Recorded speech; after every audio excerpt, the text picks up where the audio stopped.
Hi, everybody. Happy Monday and welcome to Live from the Data Den. And I have an amazing guest for you today. She is a woman that never sleeps. She has written an immense number of books. She is now the queen of conferencing and running the Datacated conference, done like no conference has ever been done before. And she's also pretty good at visualization as well. So let me introduce you to my wonderful guest, the one and only Kate Strachnyi. Woo! Hello! Oh my God, Live from the Data Den. Woo, so exciting. Woo! It's so nice because I've kind of bombed yours so many times and now you get the chance to come on mine. Yes, absolutely. Okay, first I have to ask the intro, right? So I was confused for a second because I'm like, I just saw Susan. She was wearing something else. How in the world did she get dressed so fast? And I realized it was pre-recorded. It's magic. Yeah, that's my intro lip sync because it's me, and it wouldn't be a Live from the Data. A little bit of lip syncing. There's also an outro song as well. We've got another one for the end. So yeah. And I got to say thanks actually, because normally this is your kids' time. So I'm really appreciative of you to take the time out to come on and we can have a good old chat. Yes, absolutely. They're doing school on their own. They're old enough. Come on, 4 and 6. They're really old enough. Yes. Yeah. So I've said a little bit about yourself. Why don't you tell everyone, if they don't already know who you are, what your kind of background and history is, and how you got to where you are now? Yeah, sure thing. All right, so it all started in Tajikistan on a cold winter night. Kate was born. I'm kidding. I'm not going to go there. But I listened to Harpreet's podcast, and I know Kate was not born. Well, I was born there in Tajikistan. Yeah, but you weren't Kate. Yes, that's true. Oh, good point. I caught you already. Kate happened later on in life. Yes, I did change my name. But I'll fast forward to my professional life and tell you that I started out in selling risk management training. I then went on to helping a chief risk officer implement risk management, to helping banks with regulatory compliance, to then getting into data analytics about 6.5 years ago. And now almost a year of running my own business, which is the Story by Data media partnerships company, the Datacated Academy, online courses for data visualization, and more recently, the Datacated conference, which is coming up in almost exactly 2 weeks. I know, and it's the second one. That's really exciting. Yes, it's the second one. I threw the first one together almost by accident just to see what would happen, and it turned out really well. So I decided, hey, let's now make it a 3-day event versus a 4-hour event. And I'm excited and nervous and excitedly nervous to see what happens. Great. But also, I mean, it's hard enough running a business in a first year when there's not a world pandemic going on. So to achieve that during a world pandemic is doubly impressive. But I think in a way, being online has given you an even bigger platform, globally. Yeah, absolutely. Yeah, I basically went off on my own in March 2020 at the height of the pandemic, but I didn't realize it was going to be a global pandemic at the time. It actually did turn out well because the conference is online and the academy is online and media partnerships are all online, and it kind of helped me drive business. Yeah, but I think like all good entrepreneurs, you saw an opportunity and took it. There was a lot of people who kind of just felt sorry for themselves. I know a few of them too, whereas we tried to be a little bit more creative and do some things different. So thanks, Greg. Michelle Obama having a chat with Oprah. So who's who? That's what I want. Yeah, I'd love to know. Am I the Oprah? Are you the Michelle Obama? I'm not sure. I mean, yeah, let's hear what people have to say. Either one's a compliment. So I know, exactly. So are you prepared for Datacated V2? Is it 2.0 or is it just Datacated? I'm calling it Datacated February 2021 because I'll actually probably have an event in two events in the spring and one in the fall. I'm yet to announce those. Yes. 2 of them will be in partnership with other people, and one will be another follow-up of the Datacated conference. But they're all going to be fun. And to answer your question, no, I'm not ready. Nope. I have 8 companies that are community partners that I need to do giveaways for. I need to finalize some other things with speakers and their talk titles and sending them t-shirts. And I don't know if you know, but this woman, Susan Walsh, is speaking at the conference as Really? well. Oh, she sounds interesting. Yeah. She is. She lip syncs too. I don't know if she will at the conference. No. Who would do that? I don't know. I don't Yeah, know. But no, there's still. I'm quite excited about sharing my dirty data presentation in such a short, like, speed talk. Yeah, so for those who are not familiar with this conference, we have 10-minute lightning speed talks, which is easy for me as the host because all I have to do is introduce people and kind of disappear off screen. But the amazing speakers have 10 minutes to deliver their best insights. But this time, Susan, we're actually going to have about 5 to 7 minutes of Q&A with the audience, which I think is an improvement from the last event. Yeah, I do find I just did Study Jam over the weekend. Scott Taylor and Dave Langer were there as well, and like there's just so many questions at the end. So I love that, you know, when I do a presentation, I get so many questions. So I'm looking forward to that. Yeah. Yeah, and I guess it lets the audience feel a bit more connected to the presenters as well. So. But you must be like spinning loads of plates at once, trying to get everything to work. And, you know, you've got the current speaker, but you've got the next one lined up. And yeah, I don't know how you do it, honestly. And yeah, sometimes people don't show up at the exact time that you've asked them, or their StreamYard link doesn't work or something, their mic, their video. I've had that happen before. But I think that's the beauty of live events because people are more forgiving. They know this is live. I don't have anything pre-recorded, maybe a couple of sponsor commercials, but they're like 30 seconds long. Everything else is 100% live. So if things go wrong, then, you know, it's okay. But, you know, you're really giving back to the community because you don't charge for this. Yeah. It's free to attend. In fact, if someone can put the link in the comments somewhere, everyone should get signed up. I mean, you'll never get this many high quality speakers in one space over 3 days anywhere else. Yeah, I mean, and it's so nice of you guys, the speakers, to donate your time and give back to the community because without you, there's no conference, right? So yeah. Well, I guess part of the fun for you is actually getting people to do it. I'm sure there were that probably were like, pay me. I know you can't give any trade secrets away, so I won't push you on that one. But I can imagine that not everybody is so generous with their time. For speakers, actually, no, I'm having the very opposite problem of there are at least 100 people who have applied to speak who I was not able to select because of time. Wow, that's amazing.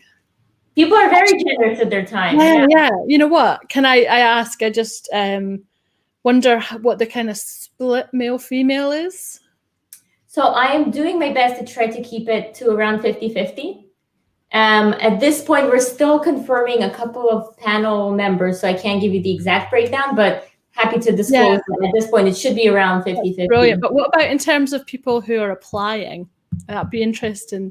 Is that men? Mostly men. Yeah, mostly men. Yeah, I hear this a lot, and that's why I kind of mentioned it and brought it up because it's the same in the procurement space. They want more women speakers to come to events, but what I hear from some organizers is that a lot of women actually turn down the offer. And so it's like, come on, ladies, if you have got something to say, get up on that stage and talk about it. It doesn't matter whether you're nervous or you don't think that what you have to say is important. Trust me. Yeah. I felt like that. I still wonder why anyone wants to listen to me, but they really enjoy it, so I keep going. So, yeah, absolutely. I actually just late last week, I had this conversation with another woman who, her and I were chatting about female speakers and how sometimes, let's say I invite you to speak, Susan, and you're like, well, I don't know if I'm there yet, you know. Yeah. And the message that we both agreed on was, if I invited you as the conference organizer, I think you're there, therefore you're there. Just get up there and, you know, talk. I clearly want you there. And it takes a lot for me to actually bring a speaker onto the stage. Like, I don't just ask random people to come speak. I think they have a message to share, and I think they'd be a good addition to the conference. So if you're ever asked and you're not sure if you're ready, you're definitely ready if you've been asked. Yeah, I would say so too. And, you know, it's always different from what you think to how everyone else views you as well. So it's, you know, a great way of just going and trying it, and you might really like it. You never know. Well, it is scary at first. I still remember one of my, I think it was the very first podcast interview I ever did. And the guy, I mean, he was kind of just straight out of college. He's like, I'm going to start a podcast. And he invited me to be interviewed. And I remember almost canceling the last minute because I'm like, oh God, I'm not ready. What do I have to share to say? And now, literally hundreds of podcasts later, I'm like, okay, are we on camera? Are we live? Like, what are we doing? Let's just do it. Let's just have fun. It's crazy. This time last year, I don't think I had done any speaking, any podcast, any videos. Well, I've done a few videos, but not lip syncs or anything like that. And I guess I've done at least 20 podcasts, numerous speaking gigs, webinars, crazy amount of lip syncs, and but you have to push yourself. You just have to just keep going and do it. Yeah, and I think doing it helps a lot. Just do it.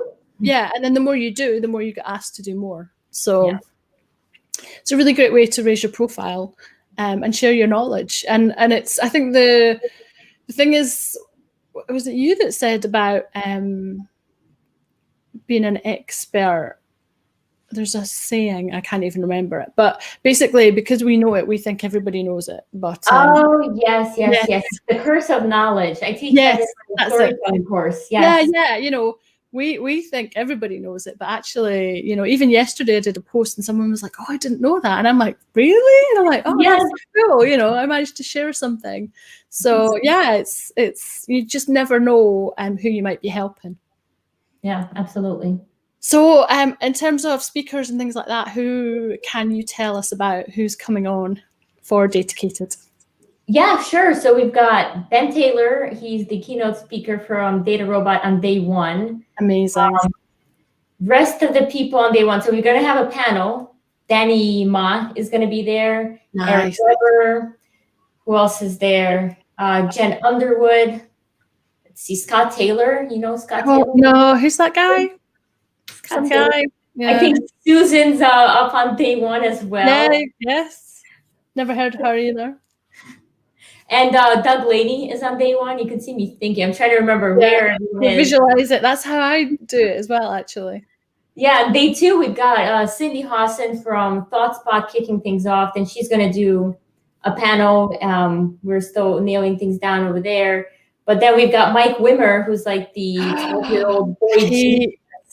I saw him on your LinkedIn Live, and he is the most with it 12 or 13-year-old I think I've ever seen. He just turned 12, actually. So he was 11 last year. Like, it's not gone to his head at all. I know. He's started college. For those who are not familiar, Mike Wimmer, you can look him up. He's this boy genius who's into robotics, machine learning, and he's built like self-driving cars and some other really cool stuff. Several accomplishments. He's wrapping up high school at the ripe age of 12 and going either off to start his business or go to college, or probably both, plus 10 more things on his list. So he'll be there. Christina Satopoulos will be there. I hope I said her last name correctly. And then day three, we have a bunch of people for our data storytelling. So Nico Yuck, we've got Brent Dykes, and Camry. There's just so many people. I think over 25, between 25 to 30 speakers over a span of 3 days with only 3 hours each day. So it's going to be busy. You've done that because it can be a bit intense, like a whole day at your computer. So it's much better to. Yes, I consider that because obviously then you can get all the people who apply the speaking slot, and you could just do so much more in a full day. But I will be exhausted, right? Selfishly, but B, you can't expect people to commit. It might sound nice. You're like, oh, I'm signing up for this 3-day, full-day conference.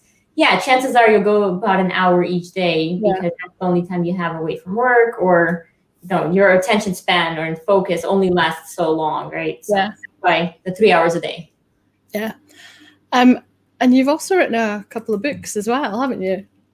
I have written a couple of books. I've also co-authored a couple of books. I know, it's crazy. I need some tips on how to hit your deadlines.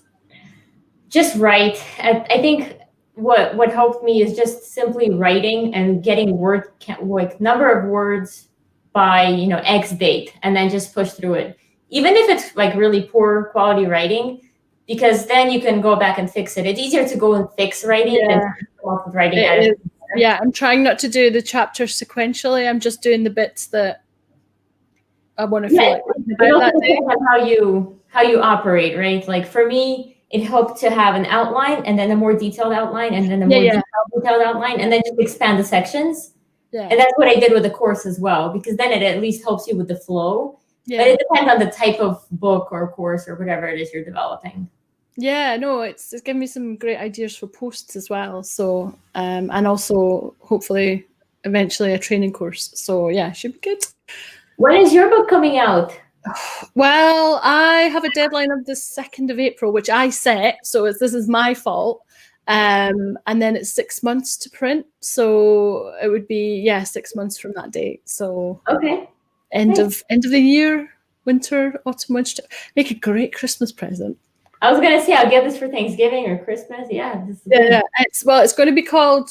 Headline is Dirty Data. I'm still working on the sub headline, but I've proposed something. So yeah, I'm looking see how that goes. I know what you proposed. I know. Well, yeah, I did a bit of research and I've had lots of laughs and stuff from it. So yeah, hopefully he'll go for that. So yeah, but then I've got to think about like the artwork and stuff. I'm not sure how much control I'll have over that. So that'll be interesting. Yeah. Yeah, should be good though. Then I can do a Scott Taylor World Book Tour. Yes, you're going to watch the dedicated show whenever you're done. Yes, yeah, that'd be cool. So that's great. And in terms of you do loads of running as well. You've done what, 5? Oh, so this year I started a new thing. Basically, my brother and my 2 friends are doing a 100-day challenge, a 100-day fitness challenge. Wow. Where one day you train, so basically push-ups, sit-ups, pull-ups, a bunch of other stuff, and set number you have to do that day. And the day after that, you run a 10K, so 6.2 miles. Yeah. Where you're listening from. So far, I've done exactly 12 10Ks, and tomorrow will be number 13, and it's actually going to snow pretty well. I was going to say, how's the weather been? We had some snow here over the weekend, and everyone went crazy, and then I just like the Canadians will be laughing at us. I know, you're like 4 inches of snow. They're like, what? It's nothing. Not even that. It was really light. Yeah. Yes, so I have been running. In prior years, I ran more impressive things like 35 milers, 50 milers, several marathons. I do have plans to run a marathon in every state of America once COVID is gone. It's never gone. So yeah, that's going to be fun. My brother's done Nashville, Philly, and maybe another one, I think. Yeah, so far I did the New York City Marathon and the Marine Corps in DC. Wow. But yeah, the plan is to do one in every state. So 50 marathons. Cool. Yeah. And we should probably talk a little bit about LinkedIn. I mean, you're not even just a little bit LinkedIn famous. You're probably a lot LinkedIn famous. Only in the famous space. I don't think anyone knows me like outside of even the world. It's kind of nice though, isn't it? You know, you still get to a bit of privacy. Yeah. I mean, I don't want to be like famous, but it does help, I think, especially with running a business, when people simply recognize you and know what you stand for and like your brand. But I don't really want more than that. No, same. But I think it's good to talk about how you actually got your followers, because there's so many LinkedIn coaches out there saying do this, do that, and neither of us have done any of those things, I don't think, to get, not that I'm anywhere near your numbers, but I think you have to find your own way and your own flow and what works for you, for it to come across as authentic. Yeah. I think the funniest thing about some LinkedIn coaches, right? I think there are some really great ones out there, but the ones that have like 400 followers and their headline is number 1 LinkedIn, like whatever, coach ever. Like, why don't you just apply your own tips? It's so easy. But I think, personally, I never set out to be like a LinkedIn influencer or anything close to that. I simply posted some of my goals a couple years back, and I got some engagement on it. So I engaged back with the community and built real friendships and relationships with people. And I think that's what truly helped. That coupled with my actual interest in the things that I'm posting versus posting something for controversy or just to get attention, like cute puppies and things like that. Like I post things that are important to me and my business and post questions that I actually care about the answers, and building those relationships, consistently showing up, and also being patient, right? If you actually want to have a big following and you're setting out to do this and you want to follow all these tips, I think patience is number one, because it won't grow overnight. There's no magic button that lets you shoot up. Though I am experimenting with TikTok. So part of that 100-day challenge that I mentioned, it includes posting fitness stuff on TikTok. And I won't disclose my name there because my brother has strict rules. He's like, you can't tell your LinkedIn audience your TikTok, because then people will follow you and you win. And then I'll get a free dinner from him. But I will tell you that from January 1st to January 25th, I was able to go from 0 to 8,000 followers. No idea how. I don't think you could do this on any other platform. So I think they're different. They're all built differently. Actually, talking about new platforms, there's Clubhouse now. Yes, Clubhouse. Dedicated. Find me. What do you think of it? So I've actually hopped in there only a couple of times, and I think it's worth exploring. So when I describe it to people, from how I understand it, is you get to be a fly on the wall while somebody else is talking. So it's exactly like your LinkedIn Live right now, where the audience can go on their phone and tune in. But without the video, and I feel like it feels different. It's almost like people are on a phone call and you get to dial in and listen. You can also raise your hand and participate, which is another cool feature. But then you can see kind of who else is in there, which is one thing we don't have on LinkedIn Live. Like right now, if it's on, we don't know who's actually on unless they say hello. So by the way, if you're on, say hello, so we know that you're here. I've got a couple of questions as well. I find the ones where you're just listening to people talking, I'm not interested. But there's a great Do a Sunday Brunch one with Sarah Barnes-Humphrey and Madison Mobley's there, and Sarah Scudder, and Mike Cadeau, and it's just pure banter, just pure chat about rubbish, and it's like, that's the kind of stuff I like, where you're building relationships with the people from LinkedIn, but in a more kind of personal way. But the ones where you just sit and listen to people how they've made $10 million in 6 months, it's like, no, it's not really for me. Well, I think people are going to abuse the apps and make it all about them and their business, right? They're going to say, go buy my stuff. If you want to learn how to go from this to this, go to this site and blah, blah, blah. So, By the way, if people want to go into Clubhouse, one thing I'll let you know is you have to be invited. So I actually got, I think, 3 or 5 more invites if you need an entry pass. But you're responsible for the people you bring in. So if they get banned, you can get banned too. So be careful who you let in. So far, I brought in George Fierican and Andreas Kretz. I think I'll be okay. They're reputable guys. All right. Yeah, you'll be fine. Yes.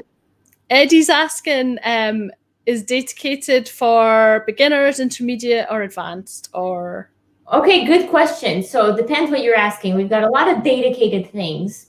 So we've got the dedicated conference, which I would say is probably all levels, because these speakers are going to bring it for all levels of wherever you are. The dedicated academy, I'd say, is more on the beginner to intermediate side of things, especially for the data to dashboard courses. The newest dedicated storytelling course, I'd say, could also go into the advanced, because if you've got a really deep technical side, but you want to learn all the sided communications and kind of talking to the business, then I'd still say it applies to you. And then we've got dedicated merch, right, which is my dedicated t-shirts. Obviously, everyone can get those at all levels. I don't know if they have anything else that's dedicated. Maybe the live shows. That's also someone made a comment on one of my Friday posts about they wanted it on a t-shirt. I think I said, you could wash the car yourself, or you could have it hand valeted. Yeah, I saw that. So I'm like, new t-shirt line. On a, Oh, it's on, so on easy. I'll show you if you want after our live. yeah, Or I'll yeah. show you now. It's called Spreadshirt. It's free to set up, and it takes 5 minutes to get a whole like line of whatever out there. So you should just do it. Why not? I could get my jalapeno. Oh my god, yeah, that would be so cute. Yeah, get him in a mug or a t-shirt. I'm sure there's a few people that would like that. Yeah. Cool. And Mr. Jones, the world's shortest man, is asking, what's your number one book recommendation for getting motivated or meeting your business goals? That's a great question. Honestly, I'm one of those people that probably has read every self-help, motivational, get it done kind of book. But the book I'll recommend is probably not what you would expect. And it's by David Goggins. It's called Can't Hurt Me. It's basically a story of a man who was, as he refers to himself, not well educated. He was extremely overweight. He was at a job that he absolutely hated. He was doing basically spraying bugs in restaurants. I forgot the technical term. A bug exterminator. Yeah. And at some point, the ceiling collapses on him, and all these like rodents and roaches fall on top of his face. Anyways, he has this breaking point where he just gives up. And his childhood, by the way, was like even worse than anything I just described. Yeah. Life. So basically, this guy is having a miserable life, and he decides to take everything into his own hands. And at this point, if you Google David Goggins, I mean, he's practically famous. I think he's got one of the most popular books out there, which is Can't Hurt Me. And it's motivating for anything, for business, for fitness, for any goals that you might have. Because once you hear his story, it kind of pushes you in a way that, like, for me personally, that no other book has pushed me. And if you do check it out, I'd say do the audiobook, because he delivers the audiobook as a podcast interview. So it's like, the guy who's reading the book and the narrator also asks him questions. So he'll read a few pages and he'll be like, Goggins, what the hell did you do here? And he's like, oh my God, it's like a whole conversation. Oh, that sounds good. Yeah, I mean, I've said before, I'm not the biggest fan of reading. So yeah, if I can get it in a different format, that sounds good. Yeah. Oh, great tip. So have Greg thinks I'm Oprah. And you're the special guest. I've become Michelle Obama. This is great. Just to confirm. Thank you, Greg. What about Datacated as a brand? What's coming up for that in the next year? That's a good question. So I'm actually reading this other book called Your Next 5 Moves, and it's got me thinking about the next 5 steps for the business. I tend to only think about the next few months because I book so many things for myself that it's hard to think past that. But I think it is important to think ahead. For me, more courses for the Datacated Academy where I'll actually bring on guest authors, because building a course is so hard, and it's just so hard. I'm going to cry. I'm just so happy it's done. Oh, I know. You worked hard for that. Yes, that one. You went quiet. You went dark for a good couple of weeks in our little chat group. Yes, I even deleted a few social media apps just to focus. And because it's hard to control, self-discipline yourself. So more courses definitely as part of the Data to Dashboard series. So with other data visualization tools like Click, Sisense, Python, R, etc. But then more events for sure. I think events has become my biggest focus. It's so much fun to host these and engage with the community. Other than that, I'm sure I'll come up with something new and different to do. I just can't wait to see what might kind of appear this year under the Datacated banner. But you're becoming the queen of conferences as well. Thank you. And I get asked a lot, and I'm sure you do too, people who want to get into analytics or visualization and they don't know where to start. What kind of advice would you give them? Yeah, that's a great question. So if you're not already working in an organization that allows you to practice those types of skills, I think looking for data sets that interest you, or looking for a data set, let's say on makeovermonday.co.uk, which is a site where they post weekly data sets, and just getting your hands on any tool. Tableau Public is free. I know Power BI has a free version as well, even Excel, and just start visualizing data. And then, try to tell a story with whatever data you visualized. I think the most important part after this is to actually post it somewhere, share it with someone, show it to somebody, depending on your level of comfort with public sharing, and ask for feedback, and ask for actual feedback, not like, ooh, high five, you did great. Yeah. No, you want actual feedback from somebody who knows what they're doing, like you've seen their work before, and you ask them for 2 things that you can improve on, and then improve on it and post it again and ask again, and then build new data visualizations. I think that's one way to get started. That's a great tip. And how about your top 3 tips for visualization? Top 3. All right, there's so many, but I'll start with the first one is effective title. That's typically the first thing people look at is they read the title. I think that title needs to tell your audience exactly what the data message is in the entire data visualization. They shouldn't even have to look at the chart. They could for more underlying context and visuals. So title is one. Color is a big second one because, and these are not in any order, they're all important, because you can actually confuse your audience, or you can lead them to the conclusion you want to lead them to by using color intentionally. Yeah. And I could probably spend 6 hours just talking about color. And then the last I find it absolutely fascinating, the psychology of it and everything. Oh yeah, there's definitely a psychology of color, and I mean the whole data visualization concept is a whole psychological game that we have to play effectively to share our message.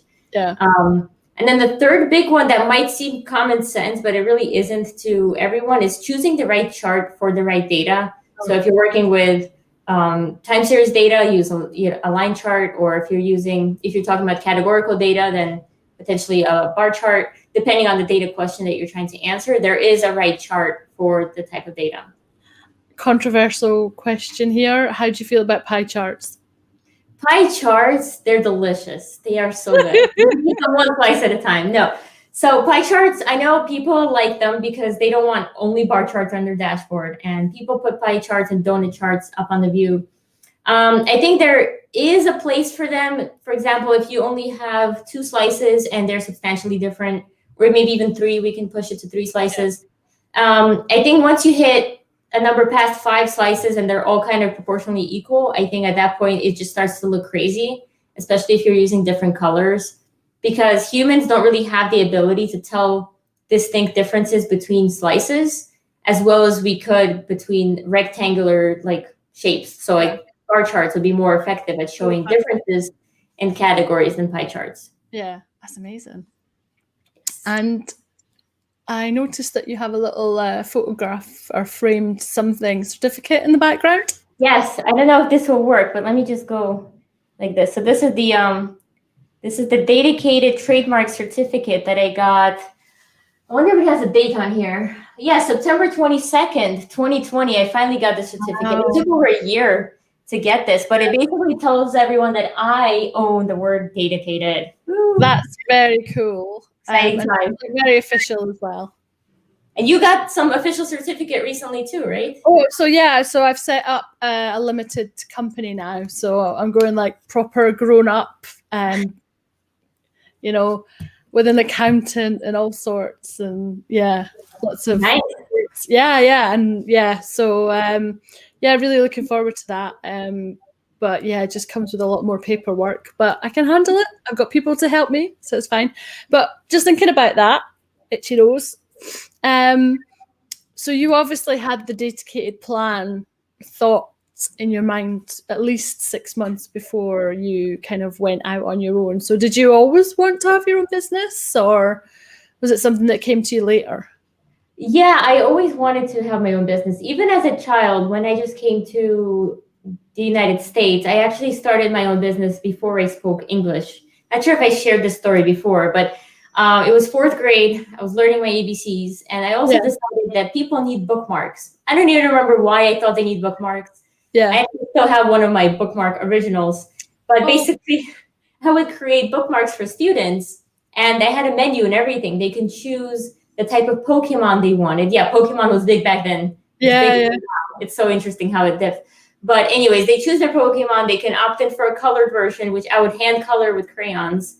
And I would go to the public library to print them because we had a typewriter from the garbage. We didn't have a computer at home. It's one of those families.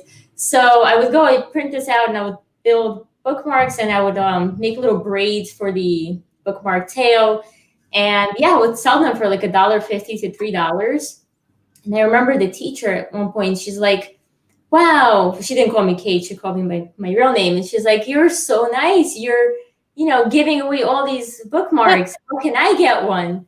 So I'm like, oh, wow. Okay, so here's the pricing. I was like, what? You can't sell things here. So I basically got in trouble and had to shut down my business. But it was early days when I knew I wanted to work for myself. Brilliant. Yeah, I think back about this as well. And I remember doing an entrepreneurship class at university for like 6 months. Yeah. I remember thinking at the time, oh, I'd love to have my own business, but you have to have a really good idea, and I don't have a good enough idea. I'm not like a crafty kind of person, so I knew that I wouldn't be able to make anything to sell. Yeah. And then I kind of shelved it for a long time, and then it kind of surfaced again maybe about 10 years later, actually. So I don't know if maybe it's always there. I think so. I think people are just born with that desire. Because like you were talking right now, you reminded me of another story. It was my first ever corporate job. So it was like 2009. Yeah. And I was working with my coworkers, and her and I would always talk about, ooh, we should start a business. But we didn't have any idea of what kind of business. We would literally just call each other, because there was like a little quick way to call each other in the office. And we would pick up and just say the word business. And she'd be like, yeah, business. And I'm like, business? It was the stupidest thing ever. But she definitely still remembers it. And now I'm finally doing it. So it's exciting. Yeah. And have you got advice for people who are setting up their own business? Yeah. What area, just, in general? I think you're probably ready before you think you're ready, because for the longest time I kept telling myself, well, this is not there yet, and maybe if I do this first, and I need this and that. But now I'm realizing that I should have just believed in myself more and used those excuses of like, oh, maybe I'm not there yet, to push myself even further. So if you're thinking that you're not there yet financially, where you have enough saved up, then that could actually be the fuel for that fire that makes you work harder, because you know that's true. That risk is there. I always say, no matter how much money you think you need, double it. But actually, even if you doubled it, you'd probably still need double. So yeah, you're probably right. You're better just to kind of get on. Well, you can start small, right? You don't have to quit your job and go full force. You could start small. And there was another book I read that said, like, make your first $100 consistently every week or every month, whatever your goal is. And then think of ways where you can, if you add more time, can you increase that $100 to $500? Or what do you need to do to increase those numbers, and kind of playing with that formula. But I'll also say, if you've got, a family you're supporting, or you have huge bills to pay, think twice, because there are a lot of uncertainties in running your business. You can have great months, you can have terrible months, and you kind of have to go with it. Yeah, I can testify. I mean, I got to look after myself, and there's been months when even that's been tough. So, but yeah, it can be so rewarding. Oh yeah, absolutely. Yeah. So, what can I ask you next? I guess you have a family and stuff, I guess. How long have you been married and stuff? Tell me if that's too personal. Don't. I just be nosy. No, it's fine. Actually, 14 years ago today. Today's my anniversary, not of marriage, but of dating my husband. We've been married about 11 years, I think. Yeah, probably 11 years. But yeah, we've been dating exactly 14 years today. So. Oh, and how did you meet? We met in college. So I was a freshman in college, and he was a freshman in the grad school program, if that's in college. And we were playing pool, like a billiard game. Yeah. And it was like in the game room of the college. And it was probably 99% dudes in that room. Yeah. And it was easy to get his attention, because I was clearly like the only girl there. And that's where we met. Yeah, we would give each other like our next turn or something, because there's always a long line. That's how it all started. Yeah. Oh, I love the stories like that. And your kids, are they into data too, or is that just something Mummy does? Oh, you said the kids? Yeah. Well, the kids know about data. So when it was actually funny, my oldest this 6-year-old, she had to fill out a form for school. And they asked questions like, what's your favorite color? She's like, oh, pink. Animals, zebras, okay. And it says, what do you want to do when you grow up? And she hates this question. At age 6, she already is like, I just want to be your daughter forever. That's mostly what she says. She's like, I don't want to work. But that day she came up with a new answer, and she's like, why can't I just do what you do? You don't do anything all day. You don't work. So part of me was like, hey, what the?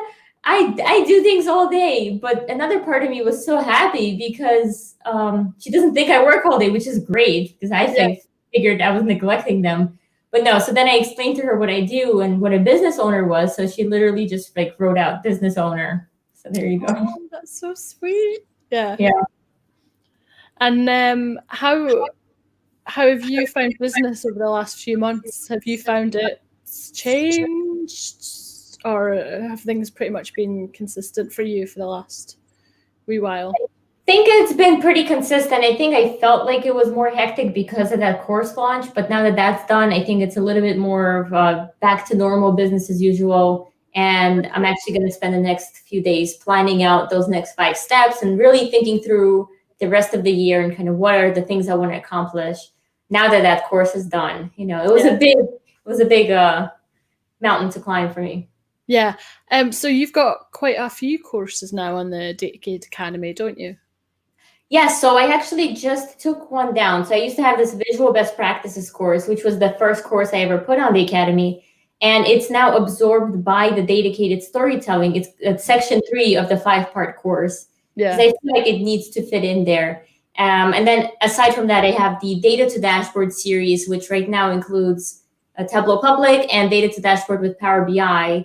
But the goal here is to get to at least 20 different tools of Data to Dashboard with, and then people can basically learn how to build the same dashboard with the same data with all these 20 different tools.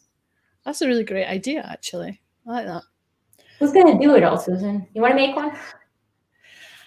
I got enough things I've committed to, and I'm like, I've got to start saying no a little bit more. Yeah, I know. Carlos is wondering how you managed to find the time to balance work and family. What are your tips?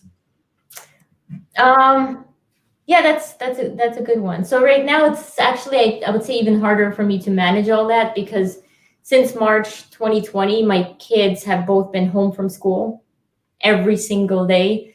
It was easier before that because they would go off between 8:30 and 2, and I had all those 6 hours to do everything I wanted by myself. Now I have, like right now, I'm missing the social studies class for first grade, which every day at 11 a.m. we have social studies, and we have math at 12:30 that I'm going to head over after this. We have our morning meeting from 9 to 10. So that definitely cuts into the schedule. But I think what worked really well for me is waking up at 5 a.m. And I know most people would cringe at that. They're like, oh, disgusting. But even on Saturdays and Sundays, I am up at 5 a.m. And it gives me that time between 5 and 7, 2 hours of really focused time before the kids wake up. I can get everything done that I really need to get done. And then you start your day feeling accomplished already. So that's my balance. That's a good tip. I don't know. I have been getting up early, but I found recently that I've been quite enjoying kind of later at night when it's a little bit quieter, just like doing some of my book when nobody's pinging me, nobody's calling me, and I can just get some peace. Yeah, well, at night, the thing is, there are 2 types of people. Some work well at night. I'm the type of person that if I stay up at night, I'm going to eat junk food and watch Netflix. That is all that will happen at night. Nothing else will happen. I will not read. I will not work out. I will not work. I will not make, no, it's not going to happen. I try. It's not going to happen. Yeah. No, I get that. I don't know. Sometimes I'm a morning person and sometimes I'm more of an evening person, but it was like -2 this morning and my flat was freezing. So I was like, I'm just going to stay in bed a little bit longer. Wait, what's -2 in Fahrenheit? What's that, like 20 in the 20s? Oh, okay. Because like, when was this? Yesterday, it was 12 degrees Fahrenheit. So I don't know if it's minus what in Celsius. That is chilly. Hang on, let me I woke up and I needed to do my 10K run, and that was It was not only cold, it was so windy. Can't you But like injure yourself running in cold? Like if your muscles aren't no, warm enough? I feel like it's better to run in the cold because if you fall, there's ice all around you, so you can just You just slide. you just ice yourself down. Um, now, I'm sure you can injure yourself, but it's only 6 miles, so no, I didn't injure myself. But the wind was insane. But yeah, I totally get it. Sometimes when it's really cold and dark, like you just don't want to. But when you do, you feel good about yourself. Yeah, no, poor Carlos. He's woken up at 5, not by choice, but by kids. Okay, got it. Yeah, they used to do that when they were babies. They're a little bit better now. Yeah, I think. Yeah, Andrew's in the same position. Well, you know what? Maybe we should all just be more Kate and get up at 5. And Well, he said his kids wake up at 5, so that defeats the purpose. So, well, I guess.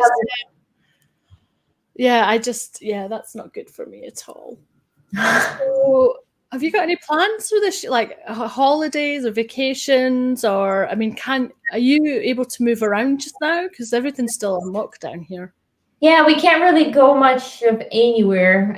My running is really my time out, but we go to family members' houses. We have a lot of family around here. So that's our kind of fun social time. But in terms of holidays, vacations, no, nothing in the works just because we don't want to risk anyone else or ourselves or getting sick. Oh, or just booking something and then getting your hopes up and then it's Yeah. cancelled. Yeah, and I'm also not a fan of just like breathing my own air in the mask all day. Yeah. So I can stay home as much as possible. I was doing a train journey a couple of months ago, and it was only like maybe a 3 hour train journey. But having the mask on, I just felt so nauseous and sick the whole time. Yeah, that's why I'm keeping my kids home. Like their school has been open kind of on and off for quite some time. Yeah. But for 6.5 hours, they have to be in masks. I'm like, I can't even do that. I can't make a 4 or 6-year-old do that. And they will do that. They're not going to complain either. Yeah. But I just felt so bad. I'm like, I'll let them stay home. I didn't go to school till I was 9, so they'll be okay. I think. Yeah. I mean, that must be pretty terrifying, though, when you don't really speak the language and you just plonked in, or do you just to kind of adjust as a kid? You're just like, oh, well, this is just the way it is. I remember my first couple of days because they had a woman who kind of spoke Russian talk to me. Yeah. But I think one of my biggest surprises was I was walking down the stairs, like with a classroom. This is 4th grade. And I was stretching, with my arms. And they kept asking me questions. What's wrong? What's wrong? What do you need? What's wrong? I didn't realize that they thought I was raising my hand for attention. Yeah. I started crying because I'm like, I don't know what they want from me. Oh, I remember going my first day at primary, and I had a best friend, and I was born the day before her. So my mum and her mum met in hospital, and we were all getting called to our different classes. And she went off to one class, and I went off to the other. And I was like, I'm not going to know anybody. Oh yeah, I definitely didn't know anybody, but like I'll share one more thing. There was a boy in the class, Emmanuel. Emmanuel, if you're listening, I'm gonna find you one day. So he spoke Russian, but he never wanted to help me. But I understand why. Okay, so picture a 9-year-old, and the teacher's always like, "Do your work, and then explain this work to your, classmate." And he got sick of me, so I would ask him like, "What is this? What is this?" And he's like, "Leave me alone." Just like he was so mean at some point because I guess I was annoying. But I was also, I think, pretty good at math because they had me do this Math Millionaire challenge up on stage in front of, thousands of people. Again, not knowing any English. So they were asking me questions, and that guy was there telling everyone backstage that he's trained me. Like, no, you didn't. And by that time, I understood a little bit. I'm like, no, you didn't. You liar. So yeah, good times. Good times. It's better now. Smart lady. Have we got any more questions from anyone in the audience? Is there anything else that we haven't spoken about that you would like to tell the audience watching? Well, I had a question. Did you get the shirt we sent you or no? Not yet, but I'm not surprised because I guess it takes longer to get in. Yeah, I'm hoping it, like Christina, that it comes before. Oh, trust me, there would have been a post if it had arrived by now. Yeah, I saw George did unboxing. It was pretty Yeah, funny. yeah. I didn't know what he was gonna unbox, and I was eating dinner with my husband. I'm like, oh, look at this guy. He does these unboxing things. And so we're eating and watching, and he takes out the dedicated stuff. And I'm like, oh my God, I had no idea this is actually for me. I get Well, really invested in his videos, like, oh, what's he got? What's he got today? yeah, those are fun. Yeah. No, not yet, but give it time. I'm sure it will make its way here. Hopefully before I move. But, well, if I move. When are you moving, Susan? I don't know. So basically found the flat / apartment of my dreams, and supposed to take the keys on Wednesday. Only found it last week. Emailed my landlord last Wednesday. He's not responding to my emails or my text messages. So and I need a reference from him. I have lived in this place for nearly 10 years, so I think it shows I'm a decent tenant. But I'm like, you can't just like try and sabotage me moving. I mean, I know you're still gonna move. It's like, yeah, and if anything, I want to move even more now.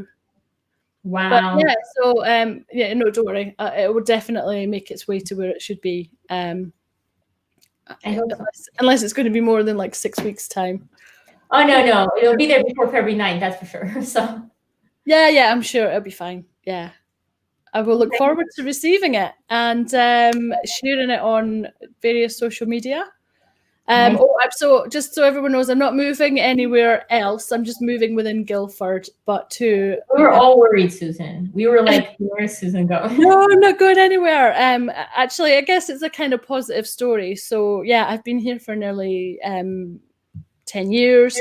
First floor flat. There's no outdoor space. Last summer was really, really tough. And the kind of walls are closing in on me a bit here. And out of the blue came an amazing flat last week. It has got a balcony that will get the sun in the afternoon and the evening, so I can sit outside with my little glass. Nice. Wow. Yeah, it's got underfloor heating. There's speakers built into the ceiling. Wow. It's proper nice and cool. And the bedroom has a triple wardrobe. And I will be taking pictures because there's a really good quote analogy with all the organization that's going on in the wardrobes. Yeah. But like everything in this rented flat is like magnolia walls. So I've lived with magnolia walls for God knows how long. The bedroom has like a feature grey wall, and it's more like a hotel room kind of bedroom. Oh wow, that sounds really nice.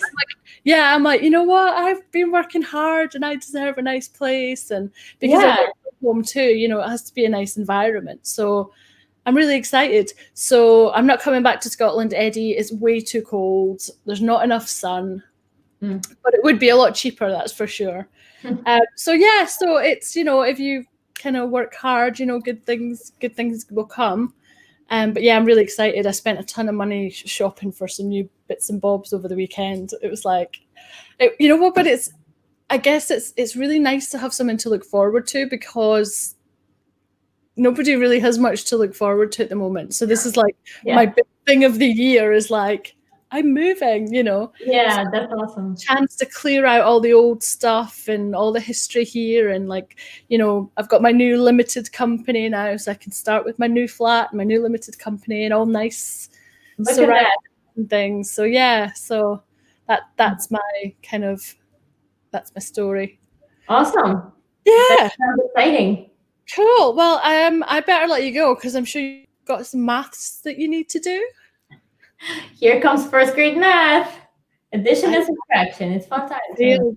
I would fail that so badly. What's funny? Last thing I'll tell you is I didn't go to first, second, or third grade ever, right? Yeah. So this is my chance to learn the things I missed in first grade. Yeah. So, but how? Actually, that's a good question. How did you know maths? Oh, I don't know.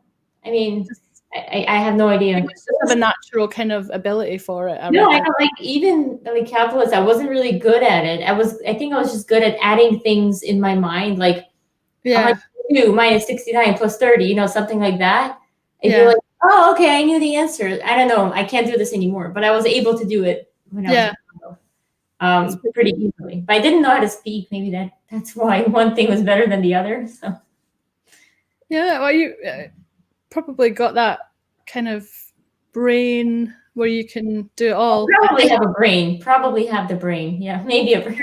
No, I can pick up languages pretty quickly, but more like the French, Spanish, kind of Italian side. I'm not, but also I classify a lot of data in a lot of languages, so I can understand a lot more other languages than I could ever speak.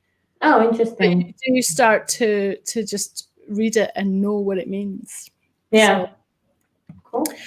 But great, thank you so much for your time today. So if people are not already following you, and there's not that many people left in the world who aren't, how can they find you? How can they get signed up for the Dedicated conference? I wonder if I can find the link again. Yes, so Kate Strachnyi on LinkedIn, that's where I typically live. You can find out a lot more about the conference if you go to storybydata.com. There's a place where you can click on Dedicated Conference and all the live events coming up, the academy, the merch, all that kind of stuff. Story by Data is like the central hub for all that information. But yeah, LinkedIn is the easiest way to find me, or now on the Clubhouse as well. Yeah. So have you got any rooms going yet or anything like that? Or is that the next step? Yeah, I've kind of taken the weekend off. So this week I plan to experiment. Somebody did message me about trying something together. So I think I'll try it with her, start some kind of room. I'm sure I'll post about it. But yeah, if people want to get in, I'm happy to invite a couple more. You have to have an iPhone to participate, but yeah. Cool. All right, well, thank you so much for your time today. Great to see you. I look forward to seeing you at the Dedicated conference as well, talking about my dirty data. Yes, awesome. I can't wait. Yeah, thanks so much for your time and sharing all your knowledge today. It's been brilliant. Okay, cool. Bye, everybody. Bye, Susan. So that's it for another week. I've got to be honest, I've been so busy today, I can't even remember who's on next week. I do know where I can get that information. This is what happens when you just are all over the place. Let's have a wee look. Keep you in suspense for a bit longer. So we have, dun, dun, dun. Oh my God, how could I forget? It's the Women in Procurement special with the most amazing lineup of women in procurement, including Madison Mobley, Sarah Scudder, Sarah Barnes-Humphrey. We've got Kelly Barnes, hopefully Tanya Siri, and many more. I mean, it's going to be really amazing. So if you are a woman in procurement, you should really get on board with that. If you have any suggestions of people you would like to see in the Data Den, then why not send me a wee message or comment below. And I look forward to seeing you next week.